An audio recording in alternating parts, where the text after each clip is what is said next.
আটকানোর অন্যতম বৈজ্ঞানিক এবং যুক্তিসঙ্গত পদ্ধতি। এগুলি জানতে গেলে আবার এনথ্রোপোলজিটা পড়তে হবে। এখন তো প্রশ্ন উঠতেই পারে, মেয়েদেরই গোত্রান্তর কেন? আসলে এতটা ফেমিনিস্ট হয়ে কখনো আমি ভাবিনি বিষয়গুলো। তবে এর কারণ হিসেবে মেয়েদের সন্তান প্রসবের যে স্বর্গীয় পদ্ধতি রয়েছে সেই বিষয়টাকে উল্লেখ করলেই বোঝা যায়। তো আমার আজকের এই ভিডিওতে আমি পুরোপুরিভাবে বোঝানোর চেষ্টা করেছি যে মেয়েরা সিঁদুর পরলেই কারো সম্পত্তি হয়ে যায় না।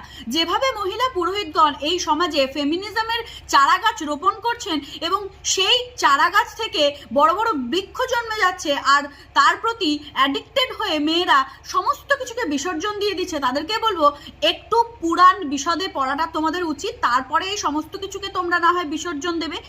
আর সিঁদুর শাখা পলা পড়া নিয়ে যাদের এত সমস্যা, তারা একবার একটা স্বামীহারা মেয়ের কাছে 5 মিনিট দাঁড়িয়ে থেকো, বা যার স্বামী মারা গেছে সেই সমস্ত মহিলার কাছে একবার গিয়ে দাঁড়িয়েও 5 মিনিট